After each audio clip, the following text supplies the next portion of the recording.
Oi, tudo bem? Meu nome é Renato Leite e hoje eu vou fazer o review desse pedal aqui, ó, da Trefilho Pedais. Esse DI maravilhoso aqui que eu já testei há alguns meses e agora eu tô fazendo um vídeo para mostrar ele bem detalhadamente. Eu chamei inclusive a pessoa que fez o pedal para explicar qual foi a ideia, tudo o que aconteceu, o que ele pensou para criar esse pedal, e eu achei a ideia muito boa e esse pedal tem sido muito útil para mim. É o pedal que eu tenho usado nas gravações, então se você tem visto meus vídeos no YouTube as últimas 3 semanas, o som que você ouve é o som desse pedal aqui. No meu Instagram também, os reels que eu tenho feito é tudo gravado com o baixo em linha, nesse pedal aqui, então eu vou mostrar os detalhes dele pra você. O Bruno, que é o cara que fez o pedal, participou também, então fica até o final, eu acho que você vai gostar desse vídeo. Bom, quais são as minhas impressões, né? Eu gostei muito da qualidade do som dele, ele é um pedal clean, então ele não tem overdrive, ele não traz muita coloração, ele é um pedal flat que vai tratar o som do seu baixo, ele vai cuidar de fazer os casamentos de impedância de uma forma muito boa e que vai trazer uma sonoridade boa pro seu baixo. Além disso, ele tem um equalizador muito bom. Eu fiquei pensando, qual a ideia de um pedal desse se ele não vai colorir tanto o seu som assim, né? Mas a ideia dele é ser um som de altíssima qualidade, ter transformadores bons, peças boas, e a equalização dele traz timbres muito interessantes também. Então, é sobre isso que eu vou falar. Tudo começou com um outro projeto que eu estava fazendo para uma outra empresa. Eu sou engenheiro eletrônico e eu faço projetos para outras empresas também. Desenvolvo equipamentos para outras empresas. E eu estava desenvolvendo um pré-amplificador de microfone para home studio. Uma das exigências para esse pré-amplificador era o equalizador de 4 bandas. Então, estudei bastante para ver qual seria uma topologia mais adequada de circuito, né?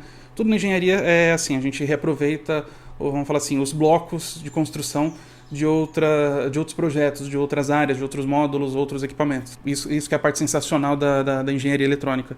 Você pode fazer isso com uma facilidade muito grande. Vários módulos que eu já conhecia, vários circuitos que eu já conhecia, e desenvolveu o equipamento para essa empresa. Outra empresa entrou em contato também para a gente desenvolver um pré-amplificador para instrumentos acústicos. Seria para cavaco, banjo, violão, bandolim, essa área. E aí acabou não dando certo esse projeto e eu pensei, cara, eu vou desenvolver para contrabaixo. Esse pedal é aquele mais comum que quase todo baixista tem que ter, né? Ele serve para você tocar ao vivo, né? Acontece o quê? Você vai tocar num lugar que às vezes não tem amplificador, você precisa ligar seu baixo em linha.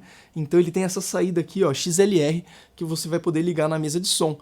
Geralmente quando você liga direto, não pode ligar às vezes, ou então você tem que usar um DI. Só que aí o som fica muito sem graça, né? Ele fica muito flat. Aqui você tem opções de equalização, fora a qualidade do DI que ele vai te oferecer.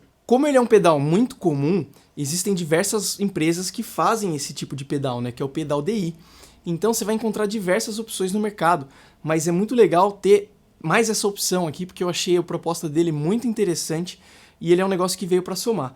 Muitas marcas colocam drive, colocam compressor, e o Bruno fez esse pedal aqui optando por um projeto mais simples e mais funcional. Eu achei isso muito legal porque vai um pouco na contramão dos outros pedais, né? Eu achei que ele tem bastante personalidade, tanto na escolha de ser um pedal que não vai ter essas opções e de ser um pedal que tem equalizações muito específicas. Eu fiquei pensando, será que ele não perde em não ter um drive aqui? Será que ele não perde em não ter, sei lá, um compressor ou alguma outra coisa? Acontece que os outros pedais que eu já testei disso, ele nunca tem um drive que é o melhor drive do mundo, né? É sempre aquele drivezinho que dá uma resolvida, ou então às vezes você acaba nunca usando, né? Ou então ele tem aquele compressor que é um botão só, que você só aumenta ele, não tem rate, não tem threshold, não tem ataque, então você não consegue trabalhar com ele direito. Você às vezes acaba pondo um pouquinho ali só pra ter, mas não é o tipo de compressor muito bom. Então com esse pedal aqui, se você vai querer esses outros efeitos, você vai ter que comprar outros pedais, né? Só que no final você vai ter um resultado muito melhor, né? Se você comprar um drive dedicado a ser só drive, se você comprar um compressor que é só compressor, vai ser muito melhor, né? E você vai ter pedais mais específicos, né? Às vezes você tem um pedal lá que ele é mó bom, mas o drive dele não é bom. O pedal dele é bom, mas às vezes o compressor não é bom. Então ele já optou por fazer 100, ele focou realmente no que ele queria, que é um sinal de qualidade e uma equalização muito boa. Bom, eu tô com o manual aqui, né? Então o grave é em 65 Hz, o médio grave é em 210, o médio agudo é em 700 e o agudo é em 1.5. Eu vou falar sobre cada uma delas e por que eu gostei. Eu também perguntei pra ele, por que você escolheu essas frequências, né? Porque ele não copiou nenhum outro pedal. Esse pedal aqui é único nessa escolha, entendeu? O grave, ele escolheu 65 Hz. A maioria dos amplis geralmente é 80 e tem alguns que é 40. Então eu vou pôr aqui para ele explicar por que ele escolheu esse grave. Eu achei esse grave o ponto forte do pedal, tanto é que é o nome dele, né? Round Tone, que é o som gordo. Você aumenta ele, vem um grave maravilhoso. Eu acho que 40 é uma frequência muito baixa para você centrar o grave, tá? Isso de experiência própria, eu também sou baixista. Então eu acho que é uma frequência muito grave, até para um contrabaixo de 5 cordas, ok? Então a gente pensou em centrar em 65 Hz e aumentar o Q, né? O fator de qualidade ali que a gente chama.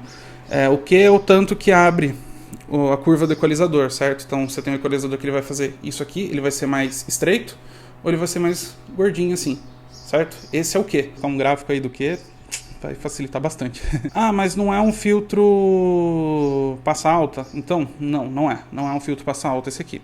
Nenhum desses caras aqui é filtro passa alta, ok? São todos de boost e atenuação com uma frequência central, ok? O médio grave é aquela frequência que define muito bem o som do baixo, porém ele pode deixar o som do baixo feio, né?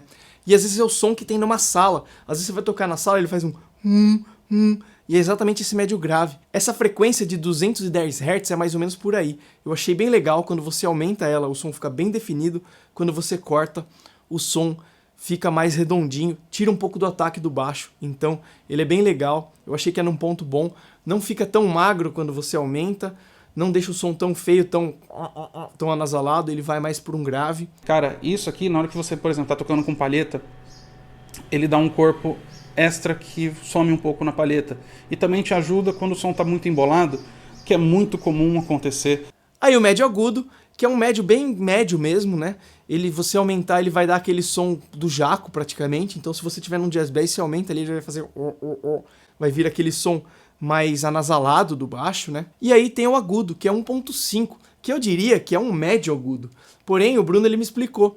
Ele fez as frequências pensando no baixo, né? Isso aqui não é um pré para voz, então ele não vai ter um agudo que vai aumentar o agudo da voz, ele vai aumentar o agudo do baixo. É um agudo meio grave, assim, ele não é um agudo tão estridente, tão estralado, ele é mais para baixo. Mas ele é aquele agudo que vai ser perceptível caso você esteja tocando, por exemplo, numa caixa com um de 15. Sabe, se você aumentar 4K, não vai aparecer. Agora, se você aumentar 1.5K, ele vai aparecer. Então, ele traz bastante essa característica de ser um agudo para o baixo. Eu achei que no Precision é exatamente o agudo do Precision. Então agora eu vou tocar e mostrar essas frequências para vocês, como é que elas se comportam.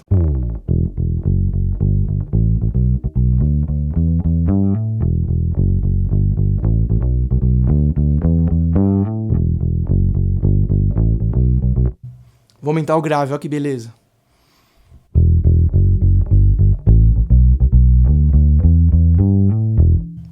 máximo. Vamos tirar. Tá vendo, ó? Ele nunca é exagerado, ó. Ele é bem linear. Ele vai vindo, ó, que coisa beleza. Vamos fletar ele. Vamos ver o médio.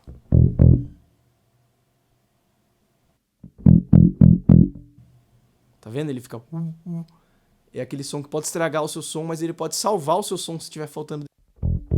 Mas você tem a opção sempre de cortar ou colocar, né? Às vezes se você tá numa caixa, num bar que tem muito essa frequência, você consegue tirar. Ó, tirei o médio e vou pôr um grave aqui pra compensar, pra você ouvir bem o grave sem o médio, ó. Interessante, né? Agora o médio agudo.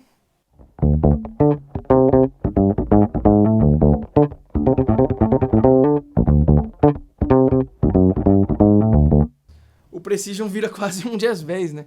É engraçado essa frequência. É o médio bem anasalado do captador da ponte do jazz bass ali. Então esse médio aqui, se você puxar ele para tocar um forró, por exemplo, pode ficar ótimo. Esse aqui também, os dois médios trabalhando junto, vai trazer um timbre de forró muito legal. Se você vai tocar um reggae, você puxa esse grave aqui, fica lindo. Aqui você tem aquele agudo mais growl, né? Que é aquele agudo mais rock and roll, né?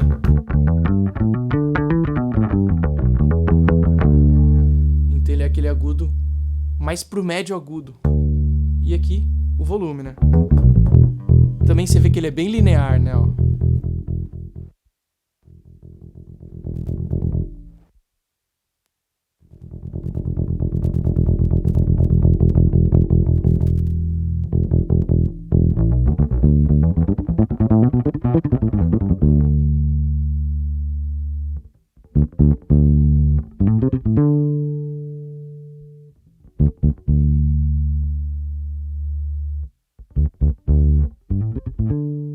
Vamos fazer um por um, ó. Tudo zerado.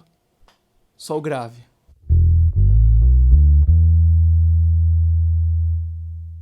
Tudo zerado. Só o médio.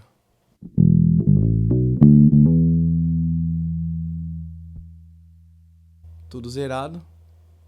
Só o médio agudo.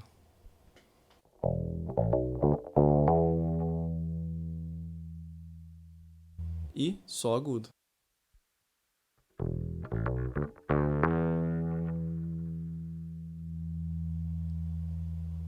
Interessante, né? Bom, o que o pedal oferece é grave, médio agudo, agudo e volume, né?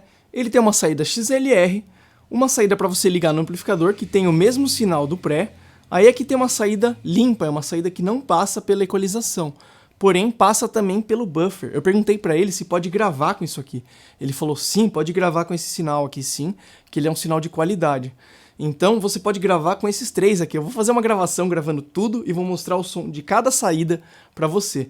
Note que eu usei o mesmo cabo para as duas saídas aqui para não ter diferença de som causada por cabo, né? Então eu isolei esse fator, tá bom? Eu tô gravando numa interface Motu e no Logic. Então você tem 1000 opções aqui, né, ao vivo. Você pode mandar isso aqui pro técnico de som, você pode mandar isso aqui pro seu fone de ouvido e mandar isso aqui pro amplificador, por exemplo.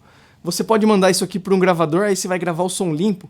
Tá, mas se eu quiser gravar equalizado, você pode gravar esse aqui. E aí você joga o limpo no amplificador. Tá bom. E se eu quero equalizar o amplificador e gravar limpo? Dá, né? Você consegue equalizar aqui, o som do equalizador vai estar atuando no amplificador e você grava limpo. Então tem 1000 opções aqui de você fazer com essas saídas. Você pode gravar um sinal, mandar um pro fone, mandar pro afinador. Você pode mandar pro técnico de som. Então tem diversas saídas e muitas opções aqui. Então eu vou fazer uma gravação aqui agora, que eu tô gravando os 3 canais ao mesmo tempo, e eu vou alternar o som de cada um para você perceber a diferença entre os sinais deles. Tá legal?